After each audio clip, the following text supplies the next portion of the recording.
Thank you. Good evening, everybody, and thank you for joining us today for another one of our online networks. I hope you're all doing well. My name is Saira Ahmed, and I am a Senior Qualifications Manager for GCSE Maths. Today's network will be on supporting Year 10 students to be Year 11 ready, particularly at borderline foundation/higher students. Our hosts are Chris Seager and Mel Muldowney, the famous JustMaths pair. I'm sure you all know them really well. Chris and Mel from JustMaths are known for their teaching of the borderline students particularly. As these are unusual times, such students are not engaging with remote learning as well as some of the other types of learners. Chris and Mel will share their thoughts and ideas on how to hit the ground running and maximise the time available when schools do reopen with these students. The pair will look at key topics to really work on, along with key intervention ideas that can bring the most out of these students, making up for any lost learning time. Today's session will cover designing a Year 11 timeline, key intervention ideas, ideas for resources, and reassurances from the pair with many experiences and funny anecdotes from their teaching. We will endeavour to answer as many questions as possible during the next hour and 15 minutes. However, as always, if we can't answer all your questions, we will try and follow up with you after the event. Today's session, after the session has ended, the evaluation form will appear on your screen, so if you have time, we would always appreciate your feedback on this event and any suggestions or thoughts as to how we can improve this experience for you moving forward. Today's session is recorded and you will be emailed the presentation. The recording will be emailed to you 24 to 48 hours after today's session, and you should also receive a certificate of attendance for today's event. If for whichever reason, if you don't receive a certificate for today's event, please email us at mathsevent@pearson.com. I'll pop that email into the group chat for you. Before I hand over to Chris and Mel, I'd like to draw your attention to the latest updates on the 2021 assessments. Thank you, they're just showing there. I do apologise for the reverberation of the slides. This is just to ensure that you receive the information completely and accurately. Ofqual announcements have announced the opening of their consultation of the 2021 exam arrangements on July the 2nd. If you click on that link, you can get more information as to how to participate in that consultation. It closes on July the 16th. The consultation outlines a number of different proposals for assessments in 2021.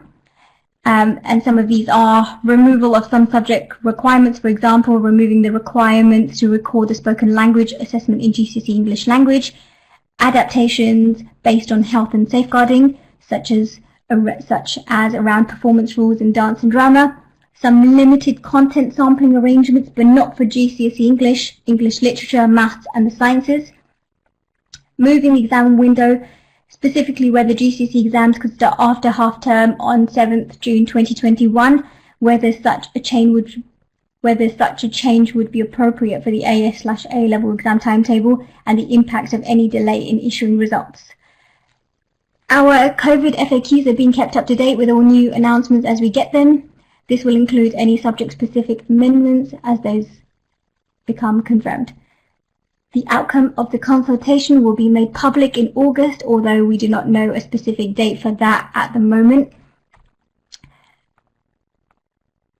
And then Ofqual have also published further guidance on the appeals and the autumn exam arrangements. If you'd like to read more information on that, if you can click on the link, again I'll pop that in the group chat so you can read that in your own time. I'm now going to hand over to Chris.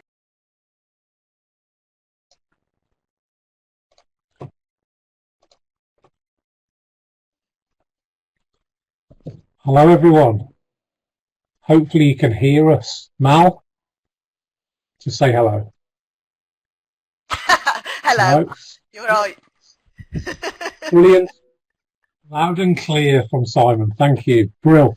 We will try and keep an eye on the chat, but just to let you know that if burning questions, we'll get to those and we'll answer those, even if it has to be an email following on from this session. But we'll give you our email several times throughout the presentation, so you guys can just get in touch as you feel you need to. But it's always the same. You'll walk away from this and then there'll be a question. So just take our email address and you will be able to get in touch with us after. The presentation will be available as well, and that's going to be emailed direct to you, so don't worry about particularly taking any notes from the slides. You will be getting those. Should we get started then now? Yeah, just a couple of things. The download box that usually appears at the bottom, you will get the slides emailed to you. In terms of sound being really poor, can I suggest that you use the app? The app is much better than through the internet. So there is no, and so we did have some issues a couple of weeks ago, but everybody that was listening to it through the app, not through the website, had no issues.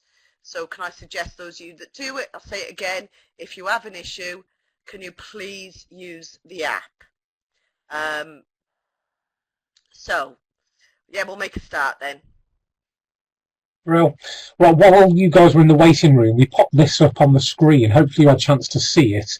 2 weeks ago when we ran this exact session, we didn't think there was other things that needed to go on the screen in the waiting room. And we went over this very, very quickly. So if you had a chance to look at this question, it does link in massively with the grand scheme of things of this presentation. And it's about knowing the mark scheme, but very quickly in there, some people are putting some values already. In the chat, just pop there, the mark scheme's underneath. What you think? If that was your Year 11 mock papers you were marking. There we go, they're coming in thick and fast. Brilliant. Right, this was given to me by a teacher at an event back when we were doing the hub meetings face to face. And this exact question, she didn't give me the information behind it, just said, right, mark this. So I marked it based off the mark scheme, and I went M1, definitely, like most of us are putting in that chat. And it says there for listing either set 15, 20, 25, which is A, multiples of 5, or the odd numbers between 14 and 26. So the beauty of Script Viewer, which unfortunately is not going to be beneficial for this summer going into September, but going forward, or even if you've used it in the past, it's fantastic. You can go back in and look at scripts of students. So this was a script of a lad who was 1 mark off a grade 4. And you look at the mark scheme there, and it actually, yes, this should be a mark, but he was awarded 0 in the exam. So the school then submitted a review of marking, which cost about £30, I think-ish, something like that. And that came back with unchanged. So then they felt to take it to the next level, which is an appeal. But this comes back from the principal examiner. I'll give you a second to read that.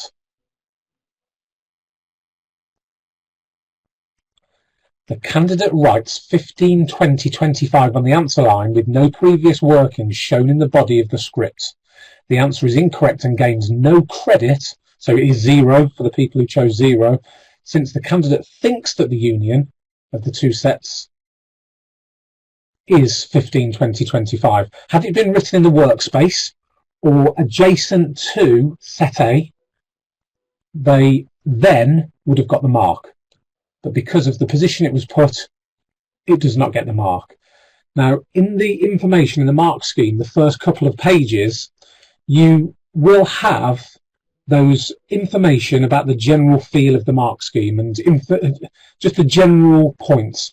And in there, it does talk about scenarios like this. Now, don't feel like this got through. This was a one-off. This was very, very. What's the words? It was monitored very carefully. This particular question in that sitting, and any markers or examiners in the room, you guys will, or anyone who actually did mark this, will be able to back that up. That this was very, very monitored very, very carefully. But it's just interesting. Know the mark scheme. Show your year 11s when we get back. Show your year 10s now if you've got them in bubbles. Show them that question and have a conversation about the skills needed just in terms of putting your answer in the right place, showing, working out, committing answers, etc., etc. So it's particularly important around those borderline students that this presentation's about, the 4 or 5 students that really do need to know ins and outs of exam techniques. Right, there we go, know the mark scheme. Right, Mal, I'm going to click through so you got all of them on there, and then you can give your warnings. Is Mal there?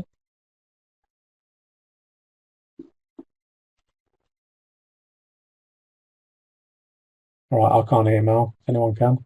No? I think she's going to try and sort that out. Sarah has just mentioned in regards to the summer 2021, please do have a look at that. That was only announced today in terms of the feedback that we can give. So we will be looking at that over the coming days and weeks in terms of what's going to happen. This is all based off, so today is based off our context in terms of our teaching, but more importantly, making no assumptions. Well, I'll say that.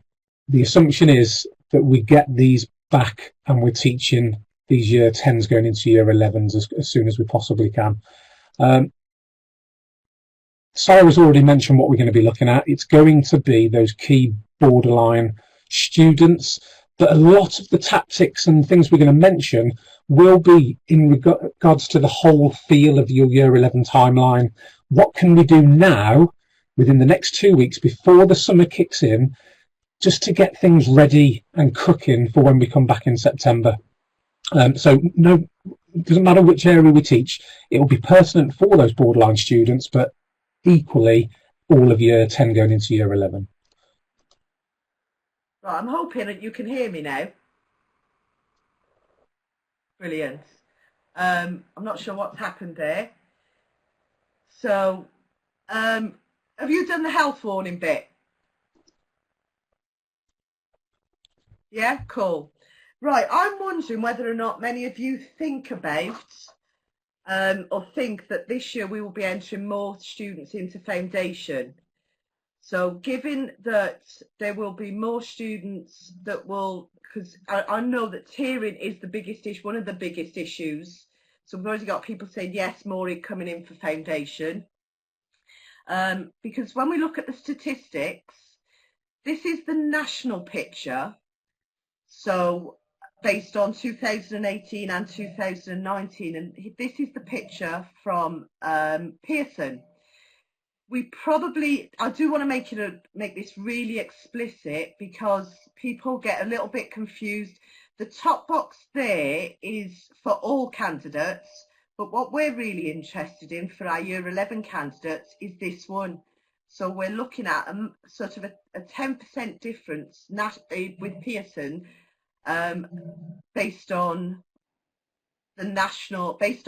their whole cohort event or whole entry of their cohort. Our schools have had slightly different mixes to both of these and the national picture for whatever reason, and yet lots of people, and I think it's just something to bear in mind.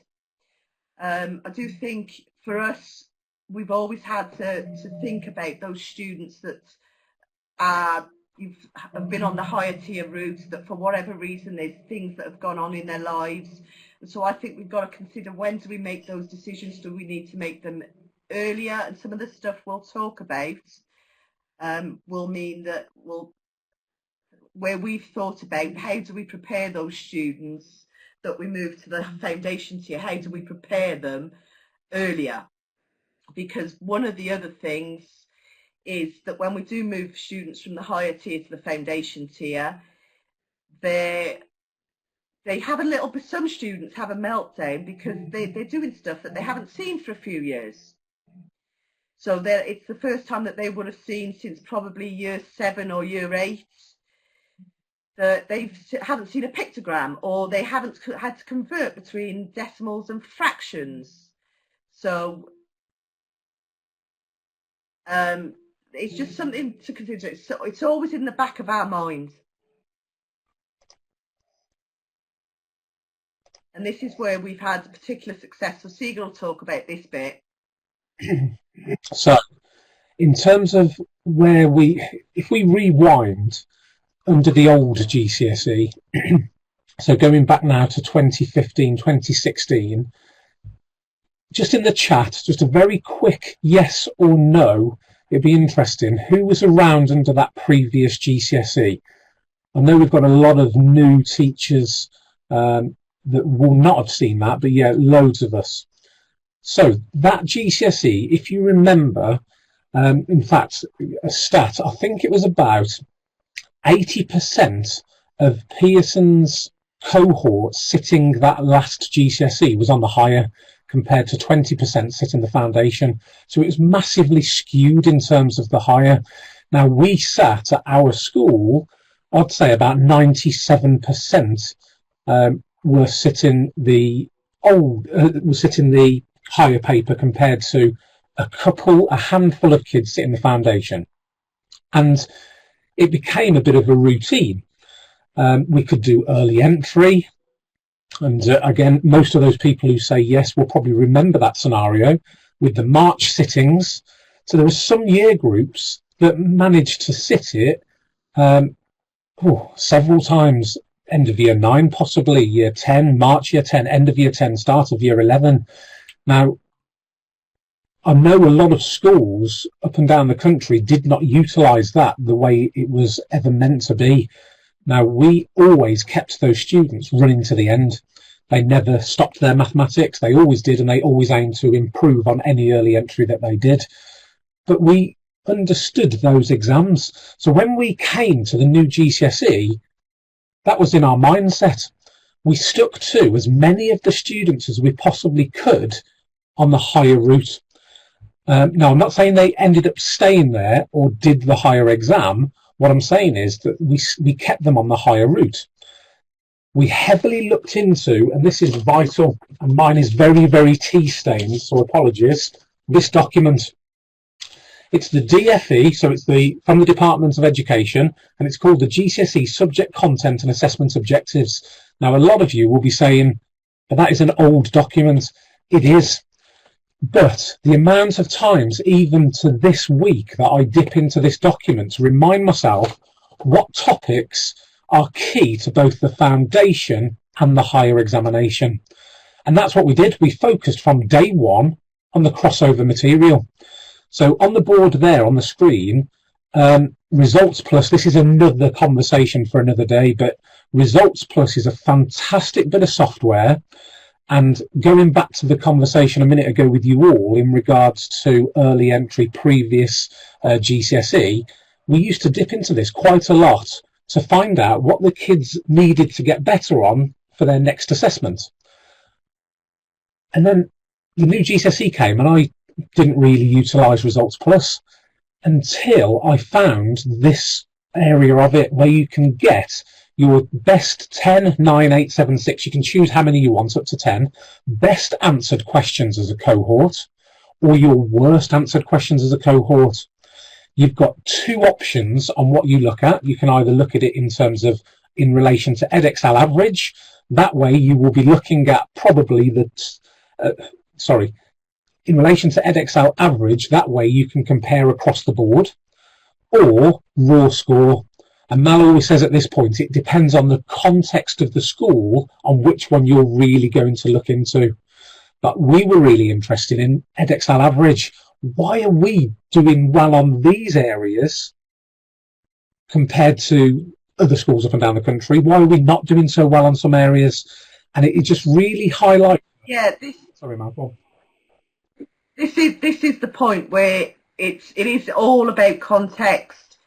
It's about, if you're in a school where you're trying to get your 4+ and your 5+, you'll be interested in the Edexcel average. But if you're in a school that you happily every year get your FFT target, whatever target you need from your school, you'll be looking at the absolute values, because you're talking about tweaking or maintaining your outcomes. So there are two different ways of looking at it. And when you look at the Edexcel average, because of comparable outcomes and that 70.3% of year 11's age 16 students are going to get the 4, that's when, and I always say to the students, all I'm looking for you to do is to be in the top 70%. That's all we want to do. So there are two different ways of thinking about it, but I understand it's all about context. Some of you will be in schools where you're looking to improve your percentages or just to maintain them. Or you're in a grammar school setting where you are aiming for all of your students to get grade 4 and above. So two different ways of thinking about it. Just reading the notes there from Stephen as saying how it's really helped the CPD time, and this again, it's a different conversation than today, but it really does work brilliantly within your teams, because everyone takes a bit of time, but you upload, not a bit of time at all, it takes a few minutes, upload last year's year 11 to it, then you can split it into the groups, so your X1, Y1. Every teacher then has got their best answered and their worst answered. So everyone can offer something to your staff meeting in September. This is what I was really good at. I've got some great resources. Actually, I'm not so great at this. Anyone got some good ideas for this? And the conversations are fantastic. But again, that's a bit of a side point. The topics, so going back to 2017, which I haven't got a screenshot for, we went into Results Plus, all of our best were crossover. Going into 2018, this is 2018 here, all of our best again were crossover. And then going into, I'll come back to that in a second, but going into 2019, yet again, crossover. But what I mean by the crossover, going back to this document, it is, you can get it off the DFE webpage, all the exam boards have a version of this, and you're looking for the content that is underlined. The underlined content is what is common to both. So what I mean by that here, pie charts, for example, on that screen was in the foundation paper only on that sit-in, but it is a topic or a maths area that is common to both higher and foundation. Likewise, there's been areas of the crossover that's only been on higher, so vectors, for example, not in that year, but a different year. So it's about knowing those topics inside out. And if anyone, we've spent a lot of time over the last 3-4 years, even longer it feels like, getting to know those topics. And even now, we're having to go back in and remind ourselves, for example, the formulas that are given with surface area and volume, just reminding ourselves of that scenario, comparing higher versus foundation. We're not talking about the commonly assessed material here. We're talking about the common... So by commonly assessed items, so we're not talking about the questions that have appeared, we're talking about the content that could appear on both. So what we've done in the past is we've always made sure the students, whether they're on the higher tier or the foundation tier, so our foundation students are really good at this underlined content. But that underlined content could also be examined. It doesn't mean it does get examined on the higher tier. So it's the underlying content we're talking about. If we're talking about commonly assessed materials, and I've done some analysis and I have shared this, there is a minimum amount of 20% that needs to be commonly assessed on both tiers. And it's the DFE technical spec, or the off-qual technical spec for the GCSE, says at least 20%. What we have seen is that it's about anywhere between 29 and 33%. So it does. David's just asked, does it mean that the content that is not underlined will not be examined? No, because the standard content, it says they have to be confident and competent in all the content. It's all very well laid out at the start of it. It's called the DFE subject content, is it, Seager? GCSE subject content and assessment objectives. If anyone does get a quick chance and sees it now, if you can pop it in the chat as a link, it is very easy to find. If not, we'll whack that out there after when the presentation comes. David's done it. Oh, there you go, David. So looking into 2018, we really wanted to help the department work out what it is we need to sort out, what it is that's the beacons of excellence within our department. So looking at the excellence, it was all about the crossover. But then you find out, actually, there's certain areas that are falling underneath Pearson average, and we shouldn't be for certain groups. some questions there that, okay, I'll take being underneath the average or about the average, but then the lowest common multiple of 40 and 56, why was that? Now, Mal's got a brilliant anecdote that goes and backs it up why it's there, but nonetheless, we're still underneath national average on that question. Likewise with recipes, but I think it does highlight that a lot of that nitty-gritty stuff, doesn't it, Mal, was forgotten about, was left. Yeah. And that's what we're going to talk about today. Yeah, specifically with the higher tier, I think that sometimes you'll see, if we get a chance, one of the examples of the students particular with that particular question, where I just felt that our higher tier groups, they may have been brilliant at cumulative frequency, box plots, but some of that basic stuff, some of that crossover material, and I left me working with Seager 2 years ago, and we've been back together now since September. Some of the higher tier students had forgotten the first 6 kind of questions, and it was because they were concentrating on algebraic fractions, but couldn't tell me what the highest common factor of 2 numbers was. 2019, same. I'm just going to blitz through this again, and then really finding out the areas of strength and weakness in 2019. And if I'm confident in saying, if we had a sitting this year, we would be able to flag up the 3rd, 4th year running of this this method. It's not a method. This understanding of the crossover really does work in terms of the overall results, if you like, but then the deeper understanding of maths across the board. Yeah. Mal's going to talk through this now, and I'm just going to introduce it. That Mal spent a lot of time doing this, and it really does highlight it. It's gold dust. Don't think you've got to try and copy it down or get a screenshot now. It's in the presentation, and Mal will talk through what it is, but it's gold dust.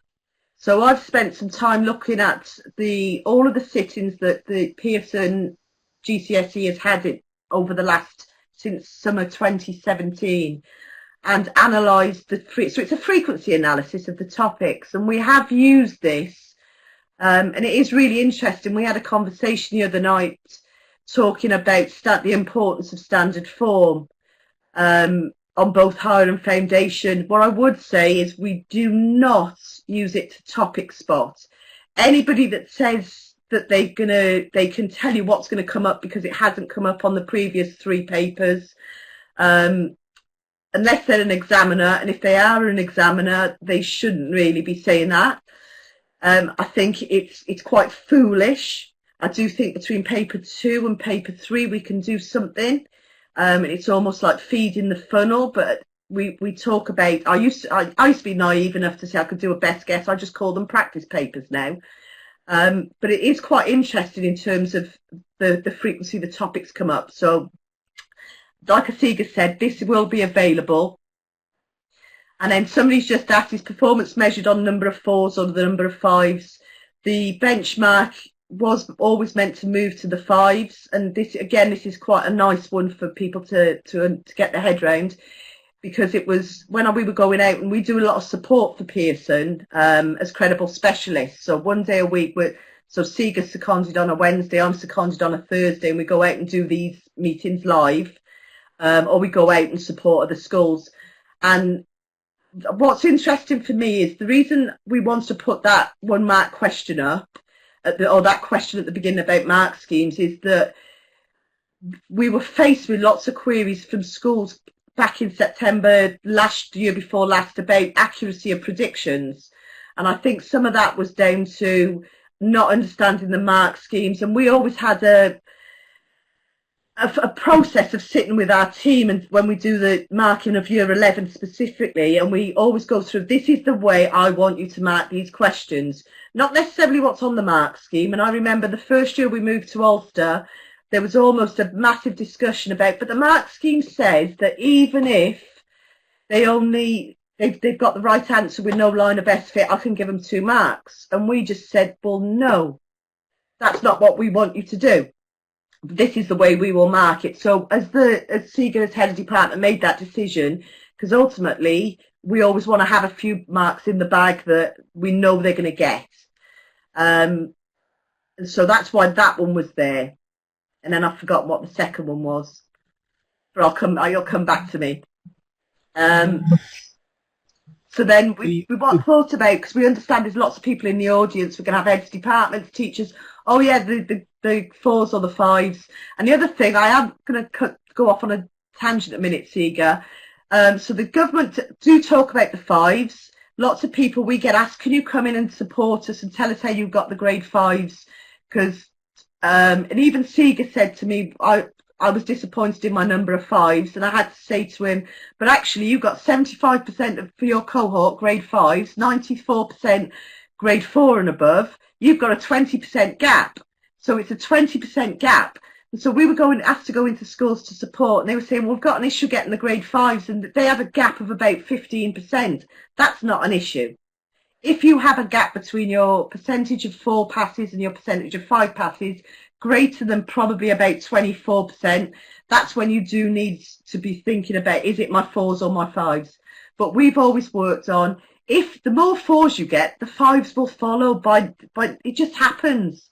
And so I think when we were like the 94%, the 5s happened, there wasn't a natural process, or was there a focus on getting the 5s, Seager, or did that just happen?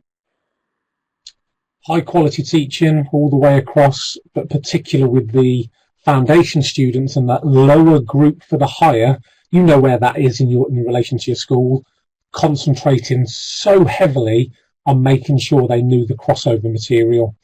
Now I know that Mal's mentioned it before, and it will come out of her mouth at some point in this presentation.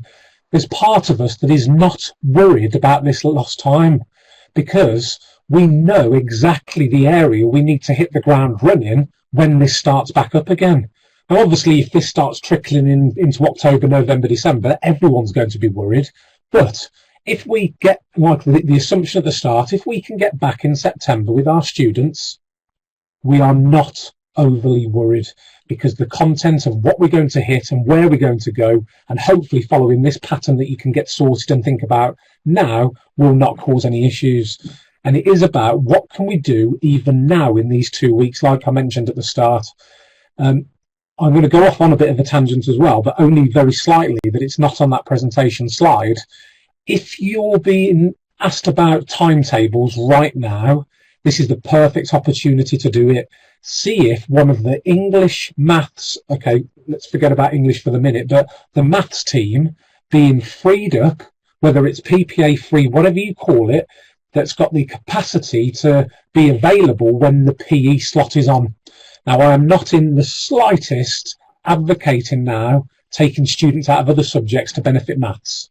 But what I am saying is, the reality of it, there are year 11 students that will not turn up and go to PE. It's fact. And I was really annoyed with myself that I didn't find this little crew. It wasn't actually that little, was it, Mal? But this crew of students until about, it must have been late November, and they were happily hiding in the library. But when I knew that, and I managed to work out where the freeze could be arranged, I had them in front of me doing that, and they wanted to do it. They just did not want to do the PE in the cold and all of that stuff. So it's just a conversation. I know a lot of schools out there do utilise it quite formally and have time associated with the core PE. But just thinking a little bit outside the box, having someone who is available when PE is on for those type of students. But that's what could be looked at right now when those timetabling questions are happening in your departments. Think about the sets. We're having that conversation right now. We're still waiting actually for... we're going to 3 bands in September, so we're waiting on what they are before we can sort that out. Schemes of work is massive, and Mal is going to talk about the scheme. Talk about that.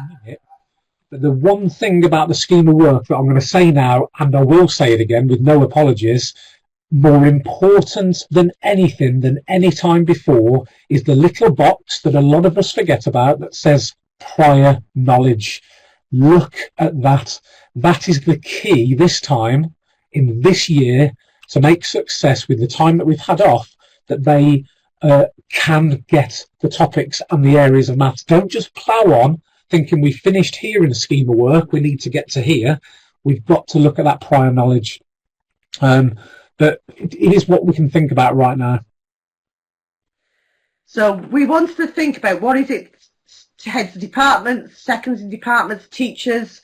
So for us, our philosophy, the underlying philosophy of all of this is getting students on a cycle upwards of success, confidence, success, confidence.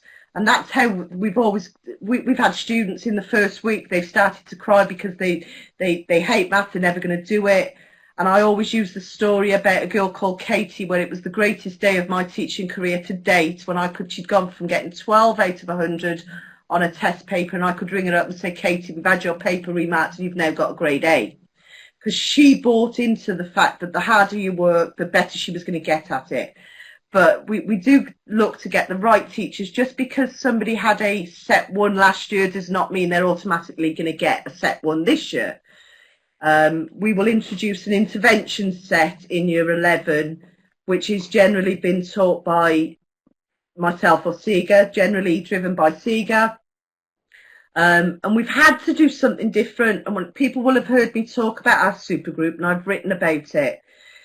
I'm not advocating 60 people in a classroom as the ideal. I'm not saying it's the only way to get great results.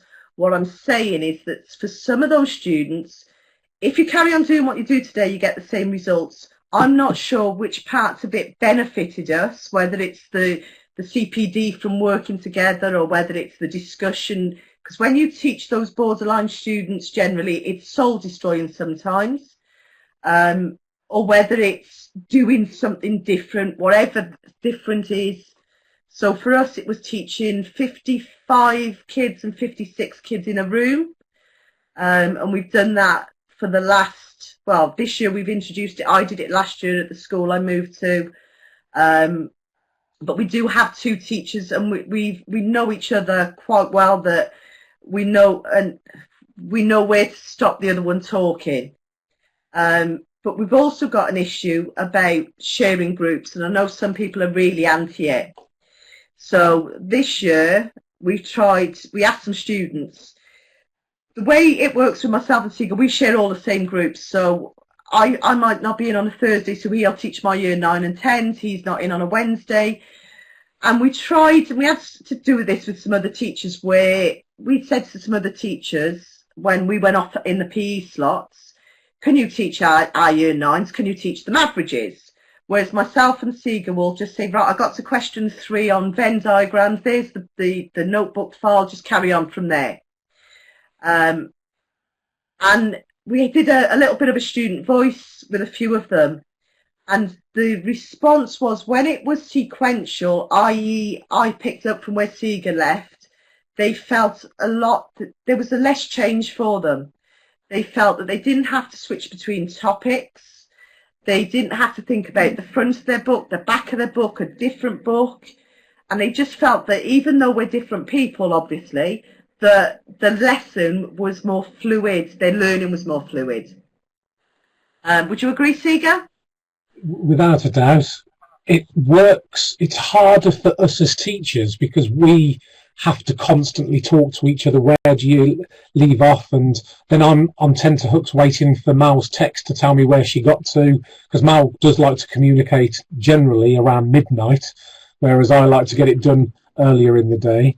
But it's harder for us, isn't it, Mal, than for the kids? But the kids overwhelmingly found that it was seamless to them. It was, regardless of a different person stood in front of them, everything flowed. And I'll tell you what, as soon as we introduced that extra member to just gap fill, really, in the nicest possible way of saying it, while we did those PE slots, the behaviour went through the floor. Their work ethic, their work presentation just completely changed. Now, if it was like that from the start, I'm sure it would have been at an acceptable standard. But the way we had it and the students and the flow worked. So it's just something to think about. And I know Mal mentioned it. Some people like it, some people don't. And it's all down to the individual scenarios. But if you can, and I think I was just reading Sarah there, she says, when you do have 2 teachers that work and think the same, the kids feel the passion. Absolutely true. They do. And it is just a matter of them. They're just part of the journey. They're not part of 2 journeys that are happening. Someone else has asked about the supergroup. Now, I've, again, predicting here a little bit, but the supergroup scenario will probably not happen in September. We will want that to happen. We do use an old drama room, which is set up as a classroom now, and we had 56 students in there. I moved schools in September to join Mal. Mal was there from January the year before, so she'd got 6 months head start on me on these kids, which is not a massive amount, so she's still getting to know these kids. But I started in September. It's only my third school in my teaching career. The first school I was there for 10, 11 years, then the previous one 5, 6 years, and then this one in September. I always ask this question, even if it's just a yes, a wink, whatever you put in there. Moving teaching jobs in teaching, obviously, is the toughest thing I have ever done. And I just want people to back me up on there, so it's not just me. But I was ready for that in September. Oh yes, here we go, they're coming in. I was ready for that in September because it was so tough the first time round. But then I was prepared for it. So surely it can't be that bad. Oh my, it is. If anything, it's even worse. And so many people have said this now. They liken it, and I can't back this up, to jumping out of an aeroplane. Obviously with a parachute, but apparently it's not easier when you jump out of an aeroplane with a parachute. You know what's coming, so it's actually harder. And I found it so difficult, again, because you are so used to having that respect, organisation, even right down to knowing all your passwords and having to relearn those. But we were given our supergroup period 6 on a Friday. So you can imagine this is 56 kids of that borderline group. They have had a very bad diet over the last 3 years. And we put them all together and said, right, you are having myself, Miss Muldowney. Am I still there? My screen's gone. There we go. Yeah. Myself and Miss Muldowney, we're teaching you. You've got to listen to us. You've got to work hard. There's 56 of you in one room. It's going to be high pace. It's going to be very strict in terms of behaviour and very organised. The first lesson, beautiful, even on the Friday, and then it went downhill rapidly. The period 6 on a Friday, I was questioning myself. Now, I'm not just talking about myself and a bit of a story here. There is a point why I'm getting to this. I did not see that getting better because I was in it. It's like kids around you. You don't see them getting taller. You just notice it at one point. And it was the week before lockdown, before we'd even thought they were going to close the schools. We were stood at the back, period 6, and it was the fact that myself and Mal could talk to each other while these kids had their heads down doing the starters, which we'll talk about in a second, was unbelievable. Am I still there? Yes, I am still there. Yeah. Only because my face has froze in a very unflattering position on that video. So it works, but it takes time.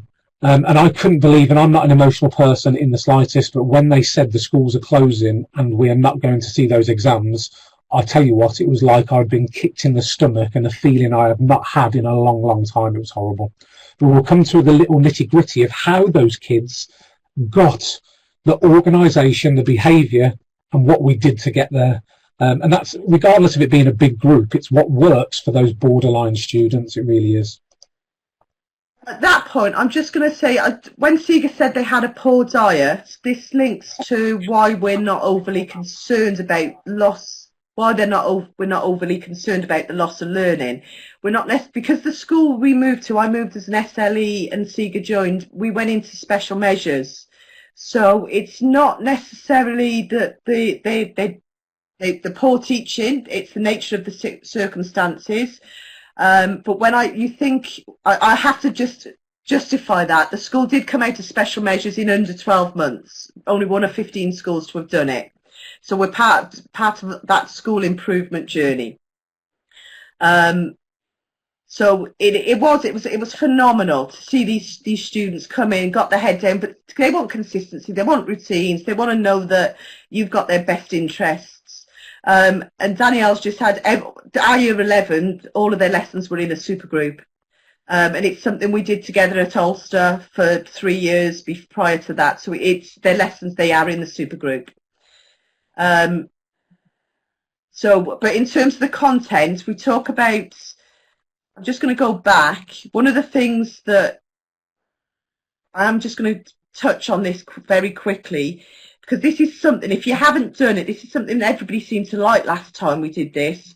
We did a curriculum audit asking all of our staff to tell us where they got to with their groups. So this for us is about checking that what we're teaching and we're teaching the right stuff going forward. So very simple spreadsheet, nothing fancy. It's not listed learning objectives, it's our units, so whatever units you use. And then we sat down, me and Seager, and said, okay, so assuming the set twos got to there, this is where they're going to start. And then we want the teachers that are going to teach set twos to plan starters to check all of the prior knowledge. And that linked into us building our 3-year plan. We know that as we get further away, for our year 9s, they're year 11 so far away, we know that when we get to year 11, that will change. So it's only a plan. We will review it every year. In terms of the content, we've taken Edexcel's schema work, which is based on this spec, which is based on the DFE programme of study, and we've taken out any of the commonly assessed, the underlying content. Easy to do, but takes hours of your life if you're prepared to sit there and do it. And then we're left over, the reason this is important is we're left over with something that is not crossover. It's what we call the working towards. It's your basic skills. So one of the things we've given with our year 11 students right now is we've pulled together a load of questions that cover the working towards stuff, and we're saying that every student needs to know this. And I think we're going to come back to that in a minute. So if you're looking for a list of those topics, there's a list of the topics there that are that we focus on with year 11. If this is not a plug in any way, if you go to our webpage, JustMaths, the landing page, if you just click on it, it says Ready, Set, Go. We do have a revision guide out just for the crossover, but what I'm trying to direct you to is that in that, when you click on it, you will see that list of topics that, again, it's in this presentation anyway, the real important areas to focus on that's been directly taken from that document there. So then the basic skills, so this is the working towards for each of our units, and you can do this for whatever units you use. Each of our units will have, so for our basic skills, the stuff that's not in crossover, I've already done this bit, I've got a check-in test. So Seager alluded to earlier on that one of the key things is their prior knowledge. And we're saying to our team that, and we're not heads of departments, we're saying because we support him, that before you plough on with the learning objectives in each unit, there's a check-in test. If you, for example, you're doing Pythagoras and they can't do a question on squaring numbers, don't just plough on regardless, spend some time addressing those. So each of our units, and they're there for the basic skills, and then there's a check-out test.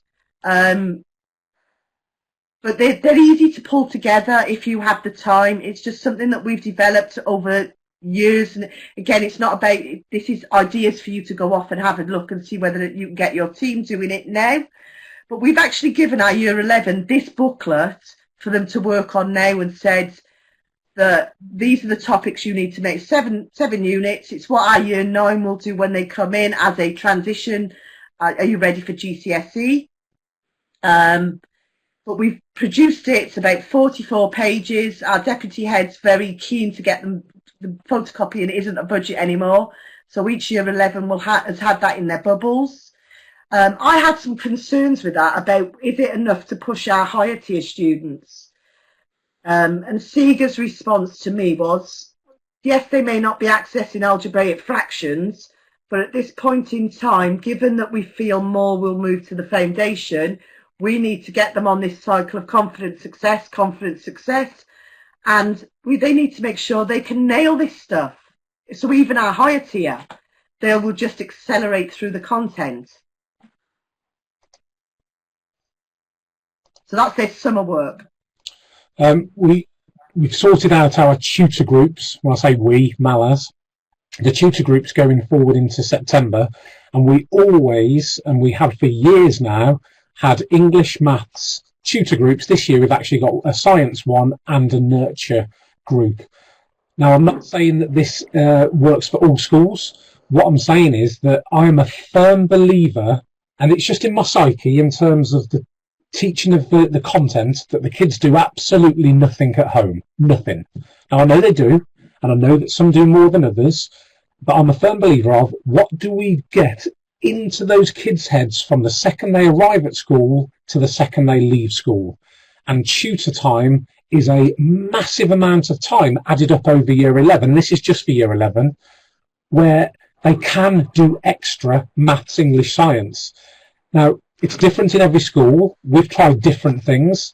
I love dipping into the other exam boards, and I know this is a Pearson presentation, but maths is maths, and I love to use all types of questions. The Welsh board questions, I think, are fantastic. I think they're tough, but they're fantastic for tutor time, because they've got so many curveballs on their questions that it can actually be one question can take you 20 minutes. We do not scrimp and save on the pastoral elements. It worked quite nicely this year that there was actually two of us in the tutor group. So one of us could really focus at one point on the delivering of the maths question, the support of the maths, and the other one can catch up on the pastoral. I know a lot of schools used tutor time for PSHE, which we still did, but it's an opportunity to get more maths. Now, loads of different ideas on what to do there, and I know Mal's got this content one here in terms of quick questions, exam board papers, whatever, but it's an opportunity. It's also about saying to them that we know you need to, we've assigned you to a maths tutor group because we need you to focus on it. It's not just about us saying you've got to do the work. We're aware that we need to work together. And you do build up more of a rapport for those students, and you tend to, with those students also, when they're not in, you know they're not in, rather than leaving it to a lesson. So, and they see you slightly different, and it does change throughout the year. So every time we do an assessment, we will negotiate. If you didn't get that, that's Christian's email address. Top one. Yeah, we're not finished, by the way. I don't think that's the end slide. Mal just likes to pop mine in on a graduated before hers. Mal loves it. Yeah. She loves all the emails. There you go. But no, if you do have ideas, we love to be able to then share them or even pinch them ourselves. That's the difference between, I think, us and a lot of opportunities when you do go to a conference, is that we're doing this. So we want, if we can magpie any ideas off you guys, if you've got anything that works, particularly in that tutor time, please let us know, because we're always looking to develop that idea as well. Back to the timeline, so what was going to start in September, I think the key, and Mel hit it on the head for me on the last presentation, she said, what we do now in terms of that relationship with the parents now, and I'm not saying what we've done during all the lockdown, I mean now, going into the summer holiday, is going to dictate that relationship with the parents throughout a very tough year next year. And we need to get that now. I don't know how we do that. It's going to be different per school, but we're talking about in terms of, even if it's just a very nice hello email, we are going to be in touch regularly, consistently over the course of your child when they're in year 11. And it leads nicely into the monthly maths, so actually. These, again, there are others out there available to use. It's something that we send out to all our parents, trying to raise the profile of maths. Because I think it's important. So I've just asked for it to go on our newsletter every month. We used to have maths problems of the week, because we don't want to leave it till year 11. And I always equate that running a maths department is like running a three-way highway. That if we carry on just going at 100 miles an hour in the fast lane for year 11, it's unsustainable. What we've got to do is be more proactive in our years 7 and 8s and 9s and 10s. So trying to raise the profile of maths, trying to make sure your scheme of work is correct lower down the school. So with our year 9, somebody just asked about the basic skills. That forms our transition scheme of work for our year 9s, to make sure that they're all GCSE ready, because we're a high school, but we've always done a 3-year GCSE, have no real plans but to change it, because it's not a 3-year GCSE. What it is, it's an 11-year journey. And I think the idea of saying I do a 3-year, we only have them for 3 years at our current school. Somebody's just asked about 1-year reset. Well, if you think about what we do with our year 11s, the kind of content that we cover with our year 11s, we do that in 9 months. So it's the crossover content, and they're very similar to the kind of times you would get with a reset, because we have to get them moving as fastly as we can. So, and I keep saying to people, I'm not overly concerned. This is what we've done. This is what we've done for the first time we moved schools together. We were told that the year 11s, but yeah, they're on 65% C and above at their end of year 10. We baseline tested them, and they were on 35%. Massive difference. So there's lots of stuff that we've tried to had to do. We've tried lots of ideas. Some have worked, some haven't. Some have stayed with us. So these monthly maths, there's a numeracy skills one, and there's a crossover one, and I'm just in the middle of trying to do a higher tier one as well. I'm going to say this one. We will baseline test our students. Some of you are going to hate this. I use the analogy, and I use it lots, that that's the mountain. I will say to our students, we have to climb a mountain this year. I say to my year 10 students, we have to climb a mountain. Because our year 10 students, we're working on the premise that we're trying to get more of them onto the higher tier. That if we start that climb now, it's a nice leisurely stroll. But if we leave it till too late, if that line's going to come up, the slope gets so much steeper, and it's so much tougher to climb. So we will do it's low stakes. We don't report it to parents. We don't report it on Sims. This is just for us and the students. On this basis, we need to know where we're starting. If we didn't give you a test till November or December or January, we've got 3 months less than we've got today. And people can hate the fact that we're saying we're going to baseline test them, but students need to know where they're at. It's what we've always done. And this bit people will hate. We decimalize the grades. So if 40 was for a 4 and 50 was a 5 and they got 42, they will get a 4.2. It's meaningless. We know that. But it's about showing students they're making little points of progress. It doesn't mean anything. We don't report it on Sims. It will be a 1-paper test. It'll be a non-calculator paper that we will do.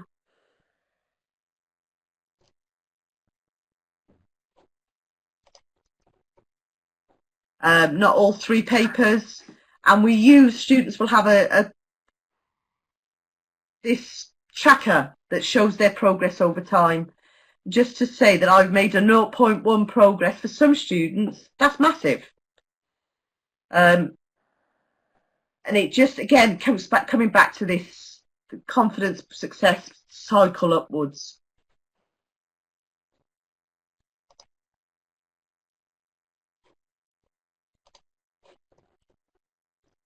You're frozen, Seager. Can people still hear me though? Yeah, I can now. Yeah. It's all about knowing that crossover. That anecdote a minute ago in regards to we were able to stand at the back of the class and look at these 56 kids, and they were doing exactly what they were supposed to be. Every lesson, without fail, year 11, walk in, pick up from the desk, or actually from our hand as one of us was at the door, a bread and butter starter, not printed in colour, and it was in A5. And all it is, it's the key questions that we, and Mal's really passionate about this, not giving them things they shouldn't know, and Mal will say more about that in a minute, but the stuff that they do know. They've been taught it by us. We know that they were taught it the previous year, and they, heads down, get started with that piece of paper.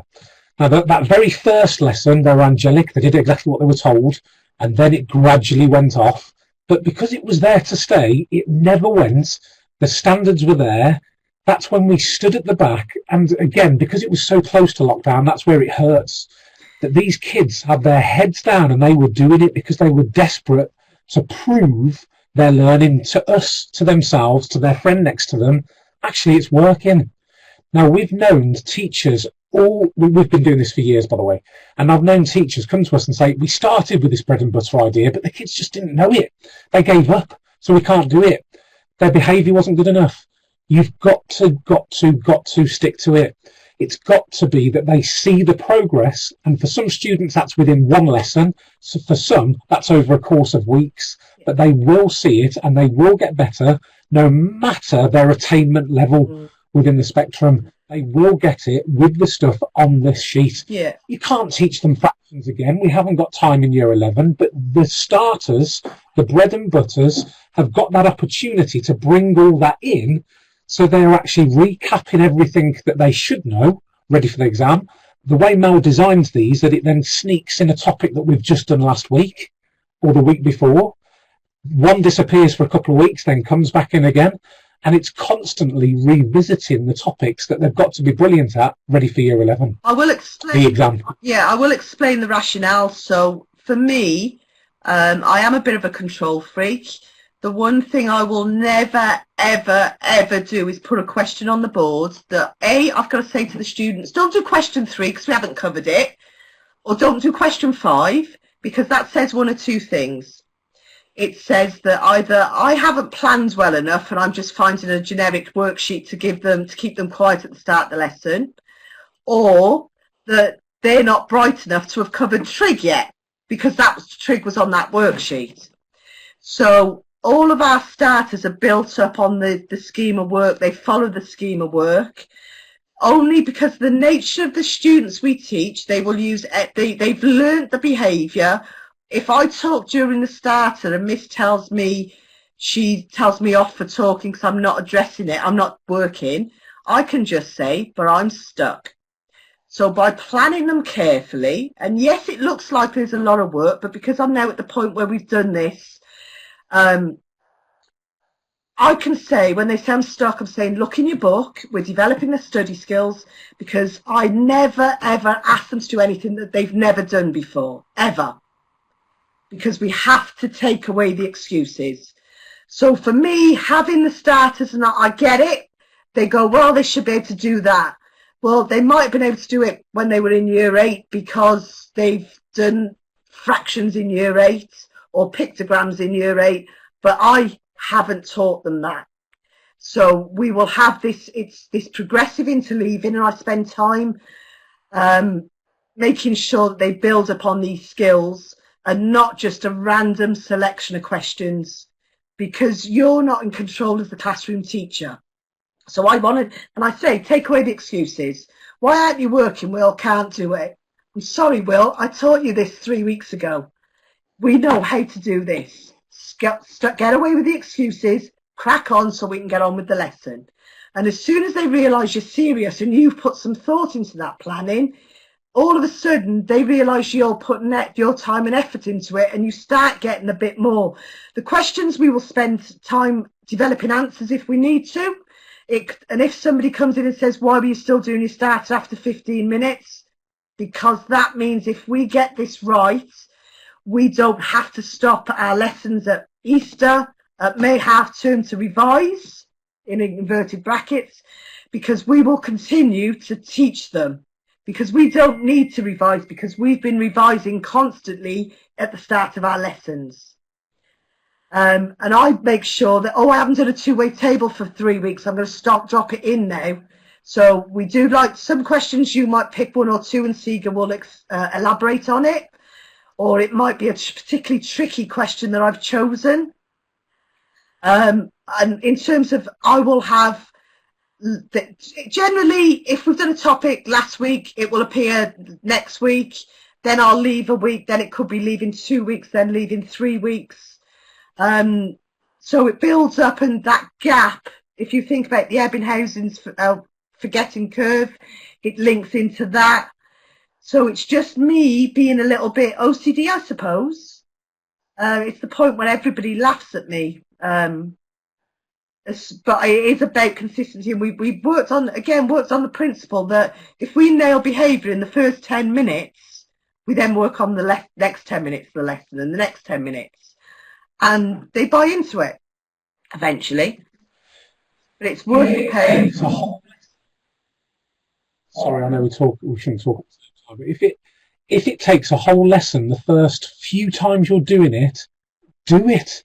Because it means that they need the support on those areas.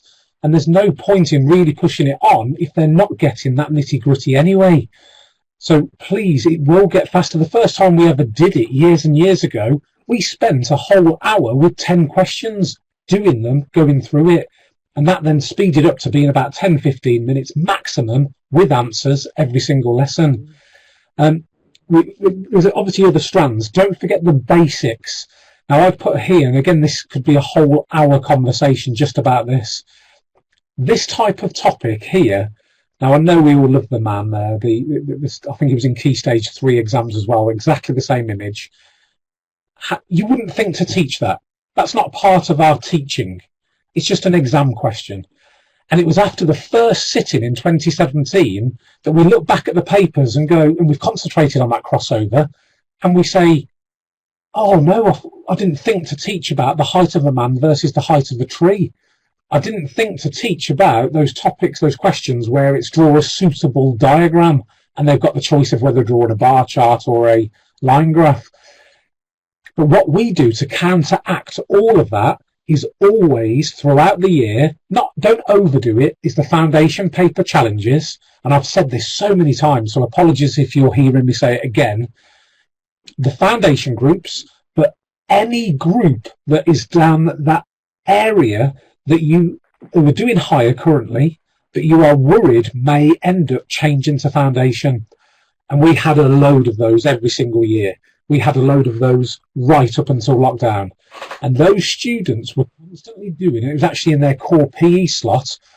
We had 2 hours it was actually 2 minutes back to back. I taught some juicy crossover content in the first 50 minutes, and then the second 50 we did a foundation paper challenge where I literally say it's a competition. How far can you get through the foundation paper without dropping a mark? Now I'm running around marking the pages one at a time, and if a kid does fall and gets one wrong, all you do is log it with them on the front of the paper and say, right, that's your benchmark. You are not falling at that question next week when we do one, or the week after. And it constantly practices all the basics that you just don't think to run through in the lesson, because you are constantly concentrating on the crossover or your schema learning. But the foundation paper challenge works very, very well. And I know from the last meeting, there were so many emails just in regards to how can you talk more about the foundation paper challenge. Mal mentioned at the start, we are seconded to Pearson on Wednesdays and Thursdays. Contact us. If we can get to you, or even come down and see us at school, you'll see these kind of things in practice. Yeah, or even if we can support you doing some CPD with Zoom meetings now. We have these in our classrooms, which is quite apt given the current situation. Just to keep reinforcing it, it's quite a nice thing. If you've got somebody in your department for numeracy across the curriculum, get this in every classroom. Just really conscious of time now. I think, we're coming to the point now naturally, actually, which is perfect timing, is what on the Year 11 timeline, and this is where you can go off and actually have a good nose at it yourself, is what's further on. Now, I think the main point of this presentation is really what we can think about now in these 2 weeks, but also what can we do to hit the ground running with these kids in September. The big takeaway from me, and it only really hit home a couple of weeks ago, is on whatever scheme of learning you have got, it's about making sure these kids are brilliant at that prior learning. The presentation here runs on into the next steps, the October, November, the January, the next steps once they're back in, and we are actually starting to cook a little bit in terms of their content, and when their parents' evenings are. So I think we've actually got to a perfect position, Mal. Yeah, so that's quite a nice place to finish in terms of what we can do now. So there's loads of other stuff for you to have a look at. I think the key message for me is about making sure that your starting points are right from your scheme of work. Have you got each group starting? Just because a teacher has said, "Oh, I've done trigonometry. The next unit is this." I think that needs to have a proper audit and make sure that both your set twos or both your set threes are at a similar position. Not less, because they might not be the same teacher that's taking them on. And having a look at your scheme of work and making sure you have a mechanism that the prior knowledge is really explicit. Is it the right kind of prior knowledge that they need for each topic that they're going on to?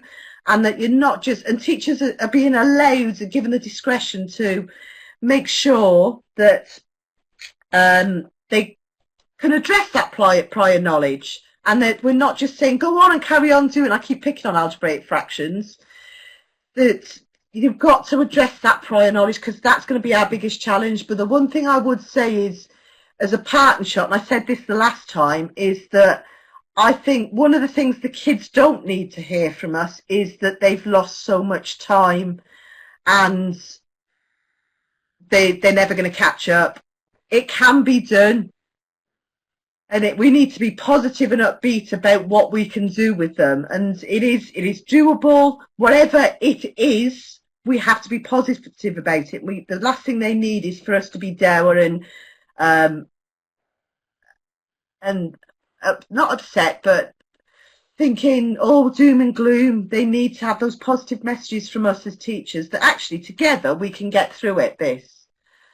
And I think that they will want it to be successful as much as we want them to be successful. Would you agree that's fair, Seager? Absolutely. And I think it all points to look at how we felt, and I know it was a lot in front of the year 11s before the end, and there's me trying to be a rock in front of those kids. We've got to think now we do what we can with what the kids we have got in front of us, and positive. Everything we've mentioned here today is about a positive start with these kids, and we can do it.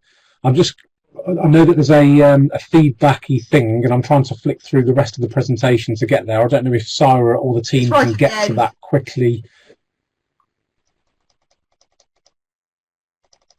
Should be right at the very end. There you go. There we go.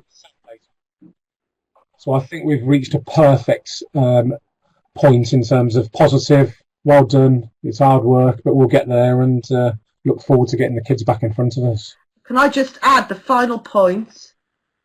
The final point from me is that if you have any questions, can you email Christian at justmaths.co.uk? I will even put it in the group chat. Mal at JustMaths. MEL. Less letters than Christian. We need to change that to Chris. Yes, there will be the recording of the presentation. But there's the survey. Thank you very much, everyone. I know Sarah normally pops back in just to say goodbye, but in case they're not there, I'm going to say goodbye, and thank you very much, everyone, for giving up your time after work hours as well on this evening. Have a great summer. Thank you.